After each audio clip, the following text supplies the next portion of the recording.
Ella es una abusiva, te digo que es una abusiva.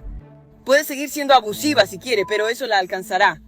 Quizás recuerdes a Afine Muhammad, la empleada de McDonald's acusada de matar a su gerente tras una discusión, lo que según fiscales fue una rabieta mortal. Bueno, ahora una decisión importante ha cambiado este caso. Y vamos a analizar lo que esto significa para lo que sigue en la corte con un abogado defensor penal. Bienvenidos a Sidebar de Law and Crime, soy Jesse Weber. Todo esto comenzó con una diatriba. Fue cruda, fue llena de ira y estaba por todo Instagram. Ella es una abusadora, te lo digo, es una abusadora. Alguien debería hacer algo al respecto. No es gracioso, no es justo, no tiene nada de gracioso. Así que, ya sabes, ella puede seguir siendo la abusadora de Banning si quiere, pero eso la va a alcanzar tarde o temprano. Así que sí, tal vez recuerdes a esta mujer, Afine Muhammad, de 27 años, de quien ya hemos hablado aquí antes en Sidebar. Eso fue aparentemente ella desahogándose en línea sobre su gerente en un McDonald's en East Point, Michigan. Y horas después, esa misma gerente, Jennifer Harris, estaba muerta. Y ahora, después de meses de silencio y preguntas sobre qué pasaría después en este caso, finalmente hay un nuevo desarrollo del que tenemos que hablar. Esto prepara el camino para lo siguiente en la corte. Antes de eso, retrocedamos primero. Esta es una de esas historias que en realidad comenzó en las redes sociales y se convirtió en algo que nadie podría haber imaginado. El 10 de julio, la policía dice que Afine Muhammad, una empleada del McDonald's en la carretera Nine Mile, tuvo algún tipo de discusión con su gerente Jennifer Harris después de que dijo que la enviaron a casa temprano. Según los investigadores, Muhammad se fue, se sentó en su auto por un rato y luego regresó con un cuchillo. Así que cuando hablamos de premeditación, pensemos en eso. Cuando los oficiales llegaron, ¿qué encontraron? Según los informes, Harris había sido apuñalado hasta 15 veces. Un cliente con un arma intervino para evitar que Muhammad huyera. Ahora, Harris fue llevado de urgencia al hospital. Lamentablemente, ella falleció por sus heridas. Un caso terrible. El 11 de julio, al hablar del proceso judicial, Muhammad tuvo su primera aparición en corte para la lectura de cargos. Aquí es donde los detectives expusieron lo que, según ellos, sucedió con detalles escalofriantes. Antes del apuñalamiento, Muhammad fue enviada a casa por no cumplir con su trabajo y le advirtió a Harris, voy a volver.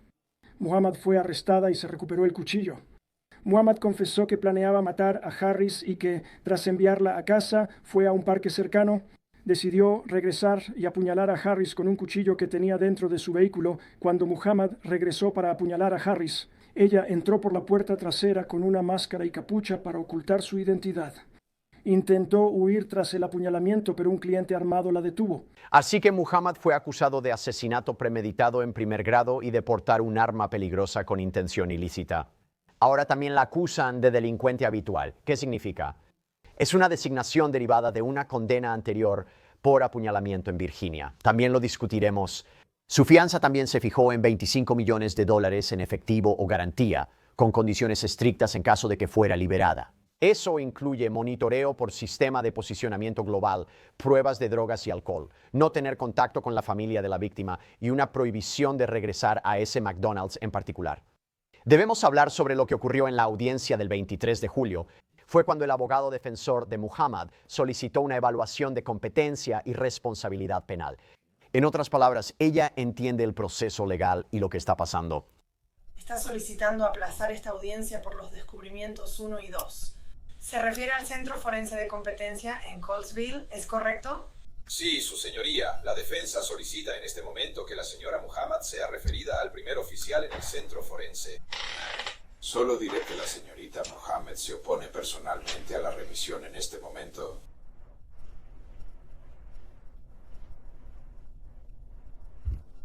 ¿Cuál es la base real en la que usted se apoya para el incumplimiento? Su señoría, basándome en mis observaciones del caso y al revisar el caso, específicamente los informes policiales, y nuevamente en mis observaciones al interactuar con la señora Muhammad.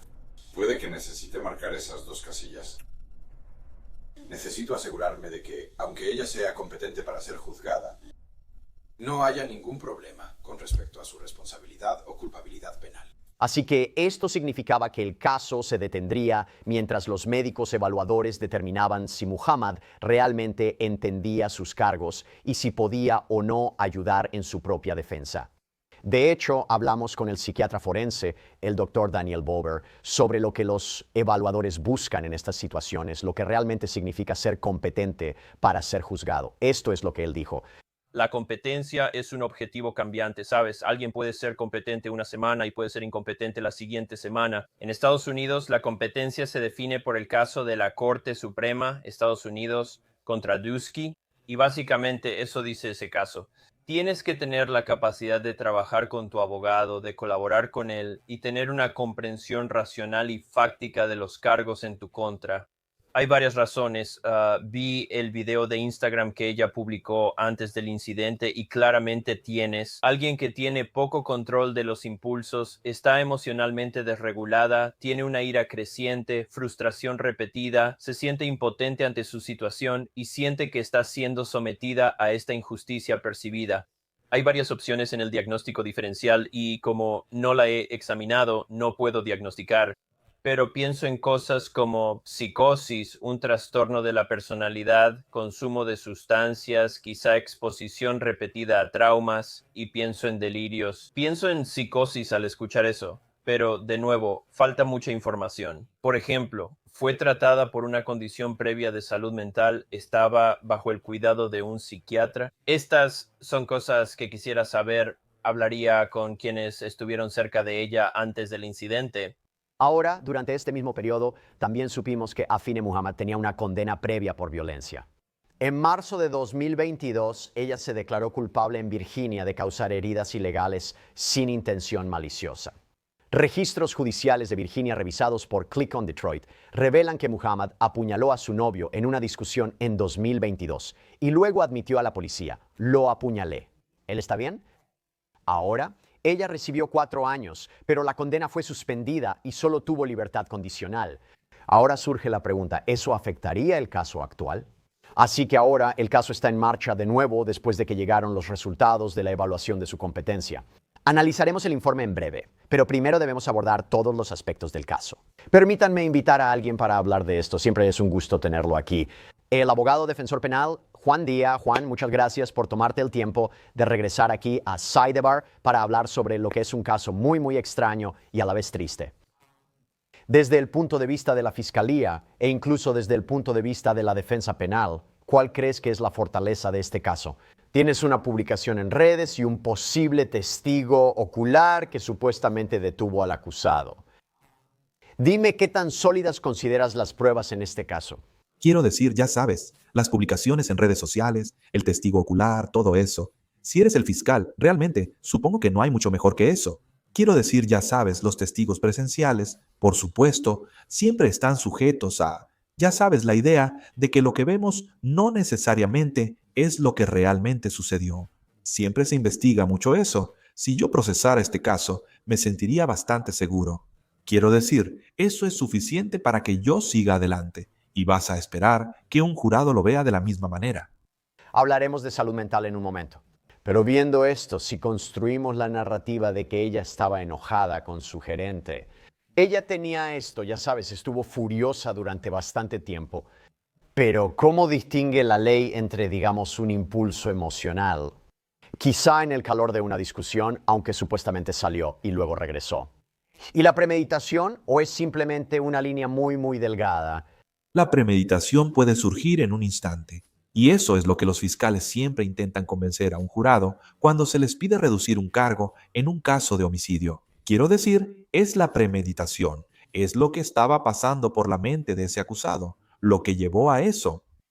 Puede ser una decisión impulsiva, pero en ciertas circunstancias la premeditación puede darse en ese instante. Y entonces, es la idea de que hay una historia detrás. Bien, esto no es solo un encuentro casual, un homicidio por furia en la carretera.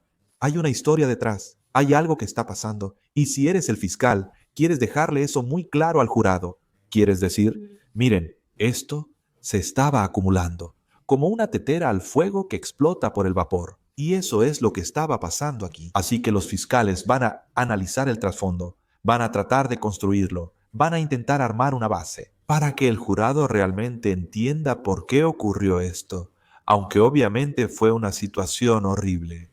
Para los fiscales, hay una razón para esto. Al jurado se la explicaremos. Legalmente, ¿cómo influye una condena previa, como el apuñalamiento de Muhammad en 2022 en Virginia? ¿Cómo influye eso en los cargos actuales o en la posible sentencia si ella es declarada culpable? ¿Verdad? Bueno, no sucede en un vacío. No es una situación así. ¿Sabes? Es una aberración, al menos a los ojos del fiscal, a los ojos del Estado. No es algo aberrante, es algo que tiene un historial. Ella sabe qué ocurre al clavar una hoja en un cuerpo humano. Ya lo ha experimentado antes. Así que, al menos en la sentencia, eso será muy importante.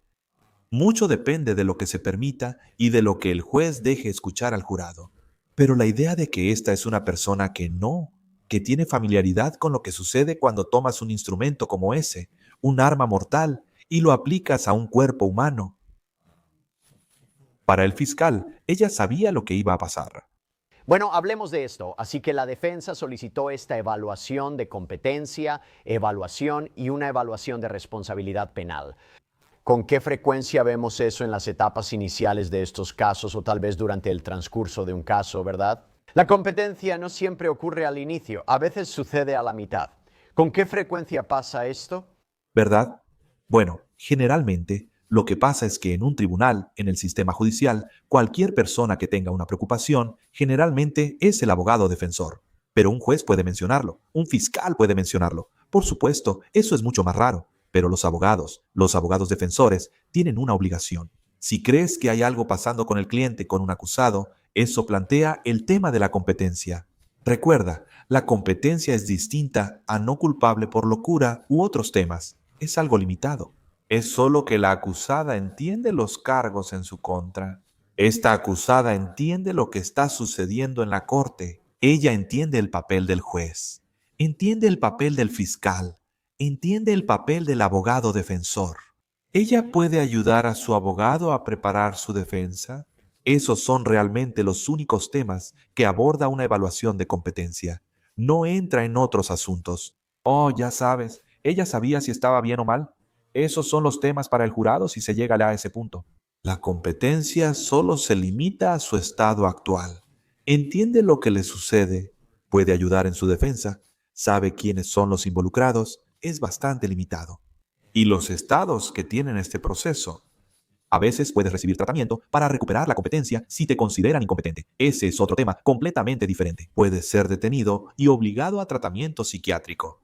Si recuperas la competencia, el juicio continúa. Aquí ni siquiera se llegó tan lejos. Un evaluador, doctorado, probablemente psiquiatra o psicólogo, profesional avanzado dijo, ella entiende lo que pasa, es competente. Hablemos de esto. Por cierto, explicaste bien lo de la competencia. El juicio podría retrasarse mucho si el acusado no es competente. Me enfoco en la salud mental de la acusada y en su situación. Además, es inocente hasta que se pruebe lo contrario. Pero justo antes del apuñalamiento, OK Muhammad había transmitido en vivo por Instagram y publicado este video de casi 7 minutos. Esta diatriba que muchos ahora ven como posible evidencia y escalofriante en retrospectiva. Ayer y hoy la misma persona me mandó a casa temprano. Te digo, ella es una abusadora. Esta mierda no es graciosa. Ella necesita entender que solo porque es madre y tiene hijos no significa que pueda entrar a esta tienda. Ya sabes, faltándole el respeto a la gente, hablándoles como si todos estuvieran por debajo de ella, no tiene respeto. No tiene nada de gracioso. En serio, tengo cosas que atender y ella sigue mandándome a casa. Temprano no es gracioso. Ella está jugando y luego, todo el día, durante el día, sigue diciendo sus cositas racistas. Y durante el día sigue así, como poniendo energía negativa en el ambiente, hablando de la gente, chismeando sobre la gente. No es gracioso, de verdad. Eso tiene que parar. Ella es una abusiva, te lo digo, es una abusiva. Ella trae mucha energía negativa ahí. Siempre entra en pánico cuando hay muchas cosas pasando. Intentó manipularlo para que pareciera que fallamos, pero trabajamos duro y lo hacemos bien. Es solo el hecho de que ella entró en pánico y la sorprendí varias veces cometiendo un error y trató de disimularlo. Nadie es perfecto, es McDonald's, pasa, ¿me entiendes? A veces alguien puede confundirse. Así que caray, se pone ocupado. Sí, pero ella necesita dejar de actuar como si me conociera, cometiendo errores. Yo la estoy cachando. E incluso puedes escucharla decir ahí que el comportamiento de su gerente, entre comillas, la iba a alcanzar, y horas después esa sombría predicción se hizo realidad. Si escuchas las acusaciones, John, solo quiero resaltar ese punto. De todos modos, los abogados defensores pueden evitar que eso se use como prueba en un caso penal. Porque si me preguntas, eso podría ser un punto decisivo para ellos, para los fiscales. Un punto decisivo para ellos es la manera de decirlo. Quiero decir, me estoy rompiendo la cabeza aquí tratando de pensar cómo evitar que eso se presente como abogado defensor. Quiero decir, ¿qué es? Es evidencia de premeditación, y no solo de premeditación unos momentos antes de un apuñalamiento, sino que es evidencia de premeditación mucho antes de eso. Y sabes, de hecho, en un par de ocasiones hemos visto que estos intentos de asesinato contra el presidente Trump, o el presunto asesino, o el asesino condenado, dicen cosas en las redes sociales sobre lo que quieren hacer, situaciones así. Vemos mucho eso, donde alguien publica algo en las redes sociales. Eso nos lleva al tema de la competencia, porque si alguien dice, voy a hacer esto, ¿está en su sano juicio? Si eres el equipo de defensa, quieres decir, mira, esto es lo que estaba pasando con esta persona. Así que claramente no estaban estables. ¿Quieres que eso fomente la competencia mientras intentas defenderlo? Pero al final del día, y en ese análisis final, tener una publicación en redes sociales donde haces ese tipo de amenazas, aunque no sea una amenaza específica. Eso es parte de todo, ya sabes, la penumbra de lo que vas a presentar al jurado. Vas a decir, mira, esto se puso en marcha mucho antes y ella completó el plan. Así que toma eso como una promesa o una amenaza y ella cumplió la amenaza. Sí, pero quiero regresar a este desarrollo en un caso relacionado con la salud mental. Tras varios retrasos, hubo una audiencia de revisión a principios de septiembre, mientras los doctores terminaban su evaluación. Muhammad regresó a la corte, regresó al tribunal, debería decir, el 8 de octubre. Y aquí es donde el juez confirmó esos hallazgos. El tribunal ha recibido un informe con fecha del 17 de septiembre de 2025 y tengo entendido que tanto la defensa como la fiscalía están de acuerdo con el informe del 17 de septiembre de 2025, el cual establece que la señora Muhammad es competente para ser juzgada. ¿Es correcto en nombre del pueblo? Es correcto, juez. En nombre de la acusada. Sí, su señoría. De acuerdo, este asunto debe programarse para un examen preliminar. Ahora, Pedro Lucito, fiscal del condado de Macomb, declaró a Buelwe JBK que al confirmarse la competencia de la acusada para ser juzgada, puede ser responsabilizada legalmente. Las acusaciones describen un acto brutal que trágicamente terminó con la vida de una mujer inocente.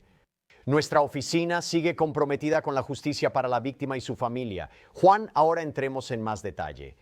¿Cuál fue esa evaluación? Cuando estás determinando la competencia, lo mencionamos, pero ¿qué es específicamente? ¿Qué están preguntando? ¿Qué es lo que buscan? ¿Cómo sabes con certeza que ella entiende, digamos, los cargos o el proceso legal o lo que le espera? ¿Cómo es realmente esa evaluación? ¿Verdad? Bueno, ya sabes, no necesariamente tiene que ser una evaluación exhaustiva y completa de salud mental.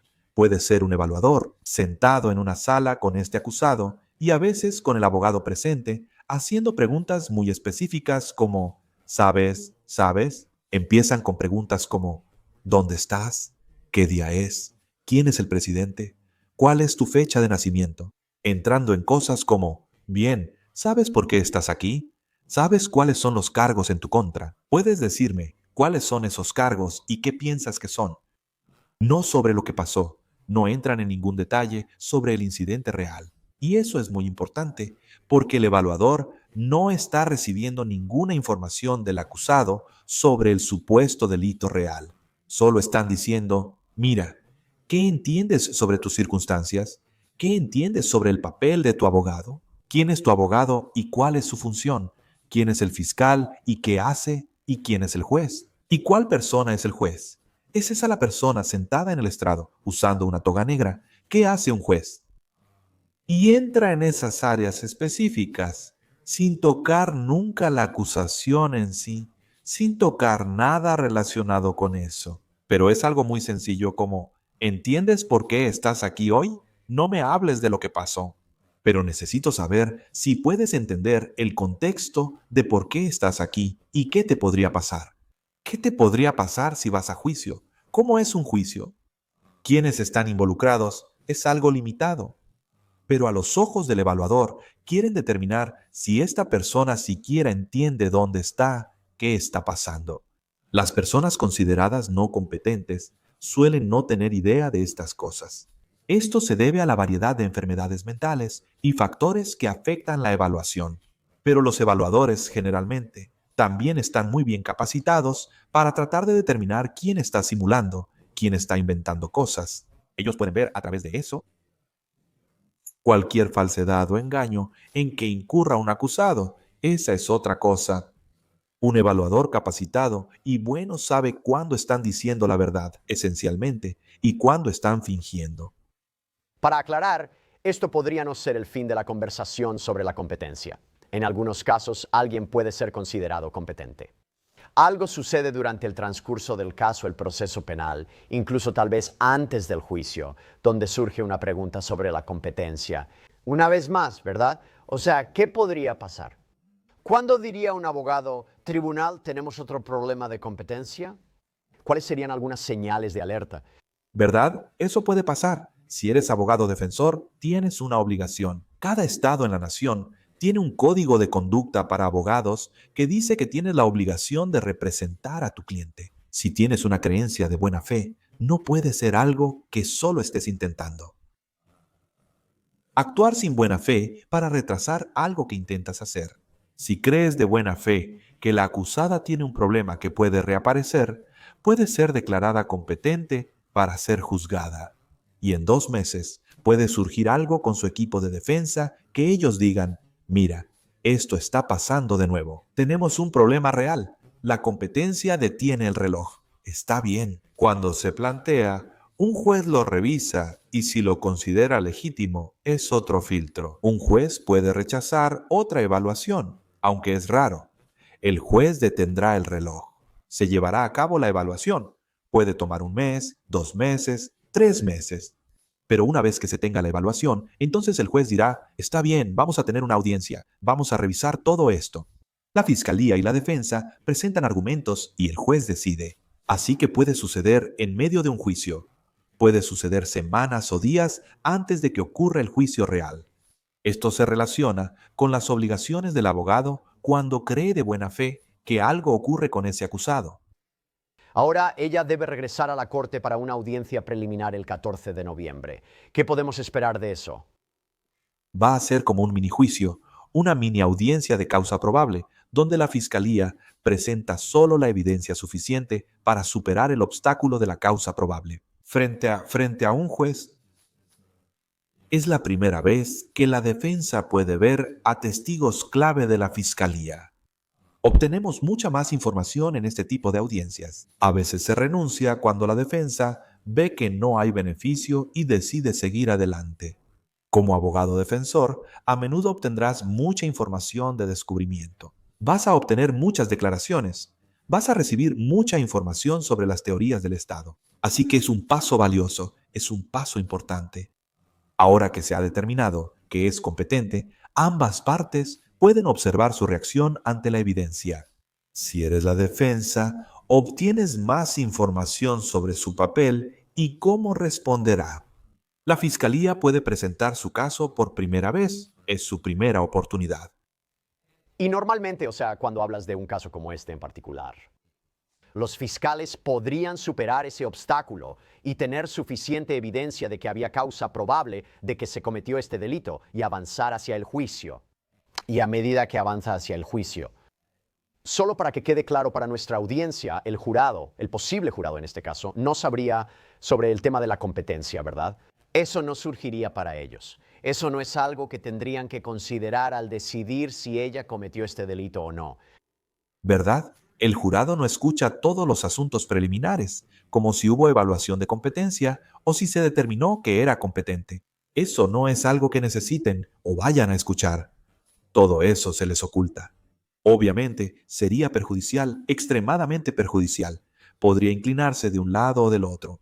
Así que esa información sobre la competencia no se incluye. Por supuesto, Durante un juicio, la defensa puede presentar a varios expertos que pueden hablar de muchas cosas. Los peritos pueden tratar estos temas, pero el jurado no va a escuchar sobre la batalla previa de competencia o la evaluación de competencia. ¿Esta conversación que estamos teniendo ahora mismo te da alguna idea de hacia dónde podría ir la defensa? Y B, siempre es decisión del acusado si quiere o no subir al estrado, ¿verdad?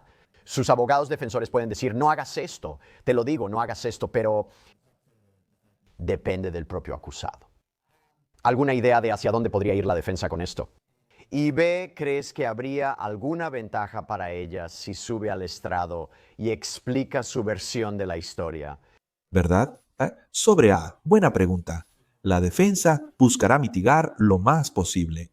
Quieren poder explicar por qué esta persona reaccionó de la manera en que lo hizo. Quieren explicar qué está pasando. O sea, quieren llegar a ese punto. Quieren acercarse lo más posible a la idea de que ella no es responsable de sus propias acciones. Y por eso quieren establecer qué está pasando en su cabeza, cómo ha sido su estado mental.